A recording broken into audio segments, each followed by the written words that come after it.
everyone, and welcome on back to the channel. We have the final profession to talk about in the series of covering the new spears and all of their mechanics and appropriate skills associated with them. So I'm very, very happy that we have done every profession, and now we are on, well, the final one, which is Revenant. Revenant I saved for last because partially unintentional, but partially I really enjoy it, and it has been extremely strong. So I do want to preface this a little bit by saying that this is not much of a build video, as there are quite a few out there in regards to its current power, but as is the nature of MMOs and classes, things tend to get tuned and nerfed as development continues. So this is going to be a mechanical overview video to give you an idea if you want to try out this spear or not. So as we do in every single video, let us start with the weapon skills. The auto attack is split into two, a melee and also a ranged, Abyssal Strike and Abyssal Fire. Abyssal Strike is a bit faster of a cast time compared to its range counterpart, which I think is an interesting way of balancing it, and I, for the most part, agree. Sometimes melee can feel much more threatening and feel like you're in a more dangerous situation compared to something like ranged. However, the range is 600, so you don't get too much of a distance compared to some of the other ones. And also, as you get closer, sometimes it'll be a little bit strange in terms of when it will transition into those melee strikes. I think Thief does it really well because its melee range is 240, and its ranged attack of it is above 240. So there's a bit more of a dramatic difference between melee and range, but it applies torment and vulnerability and damage, and you might get the sense that this is more of a condition slanted weapon. Now I'm going to actually jump to the 5th skill, because this is the ability that revolves around everything else, or I guess I should say every other ability revolves around this particular skill. This is Abyssal Raise. This is a small area of effect which you will slam down, and it will cause a strike, deal some torment, but importantly, give you a stack of Crushing Abyss. As you build stacks, this ability, Abyssal Raise, applies more stacks of torment on one hit, going from 3 to 8. So it's definitely in the wheelhouse of stacking torment quite heavily. It also gives you this cool visual effect to indicate that you are at those higher thresholds and higher stacks. And it's a very important skill to upkeep. And it comes with 3 charges, and it has a recharge cooldown of 15 seconds. So you can activate this fairly frequently, but because this whole entire purpose, this weapon, is to stack up torment, you might be wondering, well, okay, so this ability is really, really important. How can I get it off cooldown faster? Well, they thought of that as well. And this is when, or where, your 2nd, 3rd, and 4th abilities all come in, because these will reduce the cooldowns of your Abyssal Raise skill. Let's talk about this 2nd ability, Abyssal Force. This is a ranged spear throw, and it inflicts damage in an area and conditions on targets that are struck. Striking at least one foe causes Abyssal Raise to receive a large recharge reduction. So this is a ranged power, burning, and chill application. It is also going to be reducing the cooldown of your 5th ability by 10 seconds. So that 15-second recharge for one of the charges is now reduced to only 5 seconds you'll have to wait. And this skill in particular has a 6-second cooldown. And with other elements in the game that can reduce weapon skill cooldowns and whatnot, you can definitely get Abyssal Raise back in your arsenal very, very quickly. We'll show this off here. Goes, throws in the sky, a little bit of a delay, just a touch of a delay. I'm going to use this one more time, and then as you can see here, it will be reduced. Cooldown, and then we instantly got another charge back. And it's really in the business of just stacking a whole bunch of torment up. 15 stacks of torment, and I've only used 2 abilities. Very, very leisurely. Very demure. Let's talk about the 3rd ability, which is Abyssal Blitz. This is a dash in a direction which also acts as an evade, and it will drop Blitz Mines, which apply weakness, slow, and chill. Summon Usually it summons 3, sometimes the geography and the collision of certain areas will only have it spawn 2, sometimes 1 if you're really unlucky. So, this will reduce the cooldown of Abyssal Raise, your 5th ability, by 3 seconds. It's not as much as Abyssal Force, however it is nice. Let's move on to the 4th ability. We have Abyssal Blot. This is an area of effect pull, and it applies conditions as well.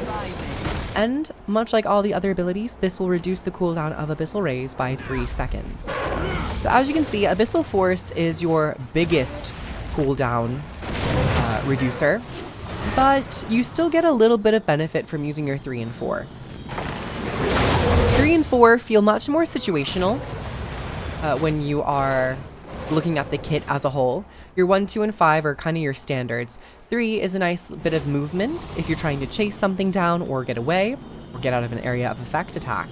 And then your 4th ability is nice if you are fighting multiple enemies at once, to pull them in together, dealing some damage, applying a poison and chill as well. So you get a little bit of damaging conditions on this, as well as inhibiting conditions, such as weakness, slow, and chill. There's a lot of chill on here. And yeah. Also to note, your auto attacks will reduce the cooldown of Abyssal Raise. However, they are on the lower side. So this is like only 1.5 seconds compared to something like 10 seconds. I find the visual effects to be really cool and interesting that they brought it to a weapon. Having visual effects around your characters, usually just associated with elite specializations or other core specializations. This might be the first time where we see it on a weapon, other than like Catalyst Hammer.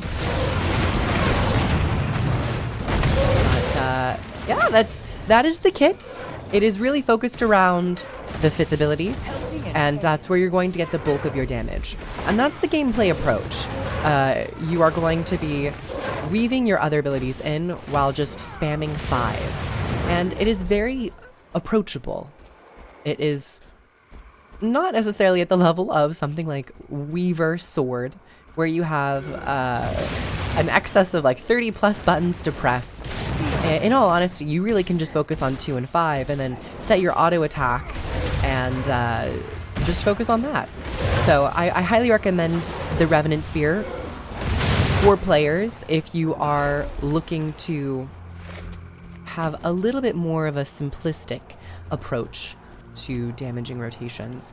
And with this weapon being more condition damage focused, you can really stack a lot of damage over time, and it feels more forgiving than other weapons. Now, I think they had mentioned that they wanted this to be a little bit more hybrid as well when they were at least beta testing it and just talking about it early on. But I think where it stands, and if we're being realistic, this is more so just a condition weapon, and I actually like that. I find weapons tend to excel when they know what they want to do and they really lean in that direction. A little bit of wiggle room here and there, particularly for like healing weapons, is nice, just so you can use it in multiple scenarios. But for damaging weapons, sometimes like strike damage or condition damage, it's maybe a bit easier to approach it with just like, hey, it's gonna be a big condi weapon. And where it is right now in the overall meta and just damage numbers, for the ease of this build, people are getting somewhere in like the 40k, I think, 40, 50? I'm not exactly sure the number, but it is significant enough to take note of it for such an easy rotation. But I will note that the rotation for the build does involve you dual wielding a spear. So spear in one weapon set and spear in the other. I'm personally just running with mace and axe because I like the weapons in open world, but Abyssal Raise has an interesting function to it. It gives you stacks, but then you might also ask yourself, well, if I have stacks and I weapon swap, what happens to those stacks? They get consumed to deal a strike around you in a radius of 180, I believe. So you will expend all the stacks that you have, and that will deal additional torment damage. So a reason why people dual wield or dual slot spears is because you're able to go from one weapon set to the other, and in between you weapon swapping, you gain an additional blast of damage out on your targets. And then because you have another spear, you're able to then gain stacks of Abyssal Rays again quite easily. Let us talk about the builds that you can run with this. Now, in the meta, as it is right now, what people are playing around with, there are builds for Herald and Renegade. I'm not actually sure about Vindicator, but you can do some fun stuff with Vindicator with certain relics. There's a new relic which gives you Alacrity and Regeneration. Or is it Alacrity and Vigor? I think it's Alacrity and Regen when you dodge roll, which means that you're able to gain your weapon abilities much faster. And on the spear, that's quite important. But as it is right now, because it's more condition focused, I definitely would recommend something with Corruption, you know, emphasizing that damage over time. And I've been playing with Renegade a lot. I think it's really fun. You get a bit of might sharing, a bit of alacrity sharing, and if you're in a good AoE situation, you can call down a lot of burning on targets. Of course, your summons, your spirit summons are also very useful in group situations. And then as for the legends, definitely running with the legendary demon stance, Malix, and then Kala, the legendary renegade. And yeah, it's a really fun build. I guess in terms of just gear, I definitely would recommend something like Vipers. I'm taking Superior Rune of the Renegade at the moment. Definitely go with Fractal Relics because it's kind of the meta, but I was just trying around and playing and messing around with Relic of Akeem, which is where you apply additional confusion and torment. And it's been fun. It's been enjoyable. Spear was a weapon set in the beta that I actually really loved. I saw the potential in it. It just was not there. I'd say it was probably 40% there. 40% I enjoyed so much, where I felt very confident that they would be able to update this to make it a very effective weapon, and they most certainly have. So thank you everyone so very much for coming along and watching this little video series on all of the new profession spear abilities, their mechanics, how they play, and what might fit well with certain specializations and builds and how to play your class. If you'd like to get early access to these videos,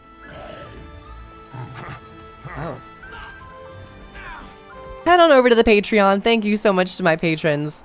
Truly wonderful. Really appreciate you. It really helps out. And if you would like to purchase Janthir Wilds and or try and play Guild Wars 2 for free, you can use the links down below. Comment, like, and subscribe, especially about the Revenant. And I'll see you all in the next one. Take care, everyone. Mwah.